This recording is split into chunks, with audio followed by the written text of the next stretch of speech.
छठी मैया बोवेली जीरावा, जीरावा उपजे बहुत, जीरावा उपजे बहुत। नमस्कार दोस्तों, मैं हूं ममता तिवारी और आप सभी का स्वागत करती हूं मेरे चैनल ममताज वे में। कैसे हैं आप सब, तो ये बताने के लिए कमेंट बॉक्स में जय छठ मैया जरूर लिखें।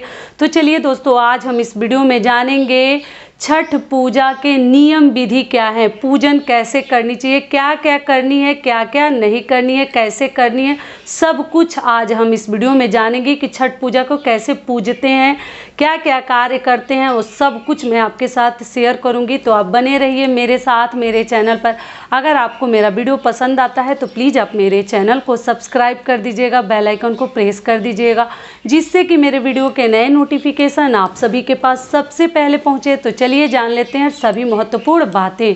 तो सबसे पहले आपको बता दूं कि छठ पूजा 4 दिनों का होता है। 28 से शुरू हो रहा है, 31 तक हमें व्रत करनी है। 28, 29, 30, 31 4 दिनों का ये व्रत होता है। तो देखिए, जब हम घाट पर जाते हैं तो पूजा विधि कैसे करते हैं, पहले नहाए खाए होता है, उसके अगले दिन खरना होता है जिसमें खीर रोटी खाते हैं, वीडियो डाल चुकी हूँ, आप लोग चेकआउट कर सकते हैं।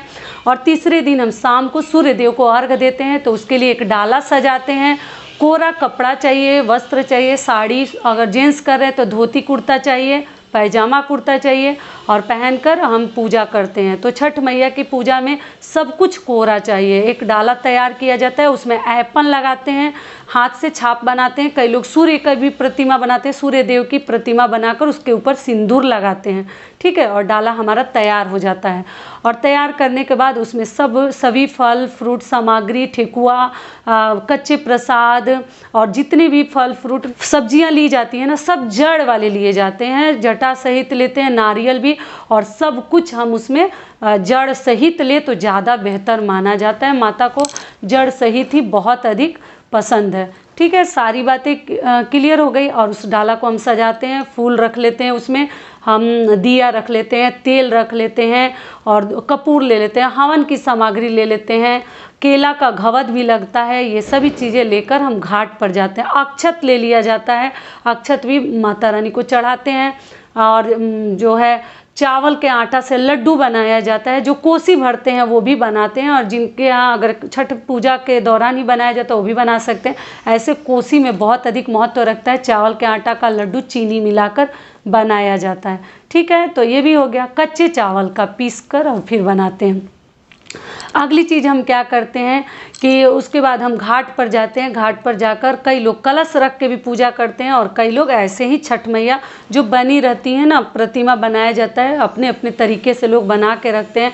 तो उनको पहले हम गंगा जल से या साधारण जल जो आपके पास है, पहले हम उनको स्नान कराते हैं, मतलब शुद्ध करते हैं, खुद को करते हैं, और फूल चढ़ाते हैं। माता को हम 6 जगह 5 जगह तिलक करते हैं। तिलक करने के बाद उसके बाद से हम चना, इसमें चना विशेष महत्व रखता है, काला वाला चना को भिगो कर ले जाया जाता है घाट पर, और वहाँ पर हम चढ़ाते हैं, अक्षत चढ़ाते हैं, चना चढ़ाते हैं और सिंदूर लगाते हैं, फूल चढ़ाते हैं, ठेकुआ चढ़ाते हैं, और जो ही सब्जियाँ फल आप लेकर गए हैं सब कुछ हम छठ मैया पर थोड़ा थोड़ा सा चढ़ा देते हैं। बाकी सूप को ही डायरेक्ट हम स्पर्श करा देते हैं, समर्पित कर देते हैं, माता को स्पर्श करा के वहीं पे थोड़ा सा बगल में रख देते हैं, क्योंकि घाट के ऊपर बहुत अधिक घाट पर भीड़ रहता है। तो थोड़ा सहन शक्ति रखिएगा, कभी किसी को कुछ गुस्सा ना करे, कुछ बोले ना। छठ पूजा मतलब आपको कैसे बताऊं, इसमें बिल्कुल माफ़ी नहीं है। कभी किसी के दौरा को ये अगर गलती से डाला को सूप को पैर भी लग जाता है तो प्रणाम कर लें। किसी को गुस्सा से पैर वगैरह तो कभी ना चलाएं। गुस्सा में लोग इधर उधर धक्का दे देता है, गिरा देता है कि ये मेरा जगह है तो मेरा जगह, ऐसा सब गलती आप लोगों को नहीं करनी चाहिए। एकदम सावधानी से आप लोग ये पूजा किया जाता है।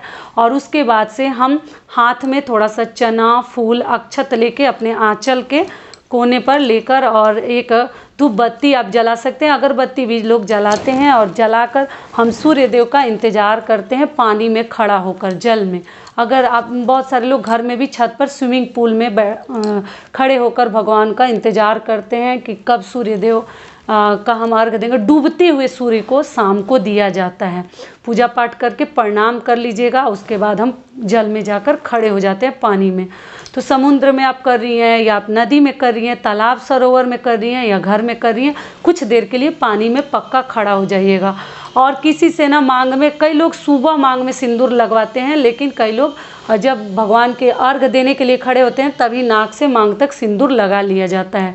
और लगाने के बाद हाथ में वो सभी चीज़ें लेकर और हम इंतज़ार करते हैं कि सूर्य देव को थोड़ा सा और शाम हो जाए, तब हम डूबते हुए सूर्य को अर्घ देंगे। समय से आप लोग घाट पर चले जाइएगा, बहुत अधिक देर मत कीजिएगा, सूर्य देव दिखने चाहिए, क्योंकि लेडीज़ों के ना मेकअप ख़त्म ही नहीं होते और लगती है तैयार होने, और फिर देर होने लगता है। जिनका घाट दूर है तो उनको समय से तैयार हो जानी चाहिए और अपने अपने जगह पर। और सावधानी से रहिएगा, जब कभी भी आप आहूत करते हैं ना, धूप करते हैं, कपूर जलाते हैं, थोड़ा सा देख कर, क्योंकि बहुत सारी चीज़ें रहते हैं, लोग खड़े रहते हैं, तो किसी के साड़ी वस्त्र कपड़ा में ना पकड़े। बिल्कुल ध्यान से मन को ठंडा करके ये सब कार्य आपको करनी है, घबरानी नहीं है, ठीक है। और फिर घर के लोग जब देखिए कि सभी लोग देने लगे और सूर्य देव जो हैं वो अस्त होने वाले हैं, तो आप लोग को अर्घ देनी चाहिए। तो उस समय आप जल से भी दे सकते हैं, दूध से सुबह में दिया जाता है। अगला अर्घ कब देते हैं? दूध से हम सुबह में उगते हुए सूर्य देव को देते हैं। इसमें आप जल से भी दे सकते हैं, गंगा जल, मिश्रित जल है तो, या साधारण जल है तो शाम को आप लोग किसी भी पुरुष से दिलवा सकते हैं, घर के पुरुष ही देते हैं। अगर आप मासिक धर्म में हैं तो अर्घ ना दें, किसी अन्य महिला से या अपने घर के किसी भी महिला से, सदस्य से, जो ये आपकी सास, ननद या माँ है, उनसे, बहन है, उनसे दिलवा दीजिए। ये भी हो गया। और कोई नहीं है तो अपने हस्बैंड से, अपने पति देव से आप लोग अर्घ दिलवा लीजिएगा। तो ये भी क्लियर हो गया। और शाम को हम अर्घ दे के आप कर रही हैं तो खुद भी करके प्रणाम करके, जितने सूप आपने लिया है छठ पूजा में मतलब रखी है चढ़ाने के लिए, अर्घ देने के लिए, सभी सूप का दे दिया जाता है। और देकर केला का घवद जो होता है ना, वो भी बहुत सारे लोग चढ़ाते हैं, तो उस घवद का भी अर्घ दे दिया जाता है। उसको भी हाथ में लेकर और सूर्य देव को मतलब अर्घ देते हैं हाथ में पकड़कर। तो ये भी हो गया। और देने के बाद हम घर जो है भीगे ही उसी प्रकार से आते हैं, और फिर जो जिनको कोसी भरनी है वो कोसी भरते हैं। बैठकर 12 ईख से भी भरा जाता है, 6 ईख से भी भरा जाता है कोसी की, तो कोसी भरते हैं। और कई लोग हैं कि नहीं भरते हैं, तो अपना फिर अगले दिन का तैयारी करते हैं। फिर जो मतलब सूप में जो ठेकुआ रहता है ना, फल रहता है, उसको बदल दिया जाता है। बहुत सारी चीज़ आप बदले, नारियल नहीं बदलते हैं, गागल नींबू लिया जाता है, वो सब हम नहीं बदलते हैं, लेकिन ठेकुआ वगैरह दूसरा डाल दिया जाता है उस सूप में, और दौरा में कुछ मतलब नया डाल दिया जाता है। जो शाम को अर्घ दे देते हैं वो निकाल लेते हैं, फिर नया से हर चीज़ उसमें रख दिया जाता है। और छठ मैया को देखिए ऐपन भी लगाया जाता है। देखिए मैं बताना भूल गई, जब घाट पे जाते हैं तो ऐपन लगा दिया जाता है 5 जगह, तब सिंदूर लगाते हैं। ऐपन क्या होता है? आटे में हल्दी डालकर बनता है, या चावल के आटे के घोल में भी हल्दी डालकर आप लोग बना सकते हैं। ऐसे चावल के आटा का ही बनता है हल्दी डालकर, ठीक है।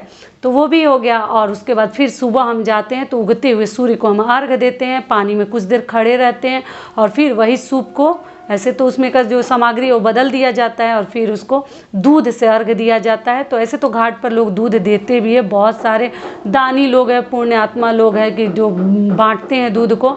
और उसी समय हम किसी भी पुरुष से आप लोग अर्घ दिलवा सकते हैं, और दूध से अर्घ देकर हम व्रत जो है संपूर्ण हमारा हो जाता है। आप लोग पूछेंगे दीदी बिना ठेकुआ का छठ पूजा क्या कर सकते हैं, कैसे करें, क्या करें? देखिए अगर आपके पास वैसा सामर्थ्य नहीं है, उतना जगह नहीं है, तो आप लोग पूछेंगे दीदी हम लोग ठेकुआ अगर नहीं है तो पूजा कैसे करें, व्रत कैसे उठाएं? तो देखिए अगर उतना सब चीज़ें सामान नहीं है, बर्तन नहीं है, चूल्हा नहीं है, तो कोई दिक्कत नहीं है। आप लोग जैसे ना, कई ऐसे लोग ठेकुआ से करते हैं और कई ऐसे लोग फल से भी ये व्रत किया जाता है। जैसा आप उठाएंगे वैसा आपको आगे तक निभानी पड़ेगी। तो ऐसा नहीं है कि आप ठेकुआ अगर नहीं बना रही हैं तो आप छठ पूजा नहीं कर सकती हैं। आप आराम से फल से भी छठ पूजा कर सकते हैं। जितने फल इसमें लगते हैं सारे फल ले लीजिए, सूप दौरा को सजा लीजिए और सजाकर आप ये छठ पूजा कर सकती हैं। आप चाहें तो देखिए एक छोटी छठ बोलते हैं, एक बड़ी छठ बोलते हैं। जिसको खरना होता है उसको छोटी छठ बोलते हैं, और जो शाम को अर्घ देते हैं उसको बड़ी छठ बोलते हैं। तो कई ऐसी मेरी बहनें, उनसे अगर नहीं रखा जाता है तो आप जो है एक बड़ी वाली भी छठ लोग करते हैं। जो शाम को अर्घ देते हैं ना, वो बड़ी वाली भी छठ आप लोग केवल करके पूजा अर्चना कर सकती हैं, और फल से भी कर सकती हैं, कोई दिक्कत नहीं है। जैसा आपका मतलब सामर्थ्य है, सक्षम है, जितना आपसे हो सकता है। अभी हम बाही में उठा ले, फिर आगे हमसे नहीं हो सकेगा तो फिर बीच में खराब व्रत को करने का क्या लाभ है बताइए। तो उससे अच्छा है ना कि हम सिंपल में ही उठाएं, साधारण विधि से उठाएं। हम एक ही छठ उठाएंगे, हम जो है फल से ही उठाएंगे कि हम आगे तक निभा सकें, क्योंकि फिर आगे हमसे नहीं होगा किसी कारणवश तो हम कैसे करेंगे।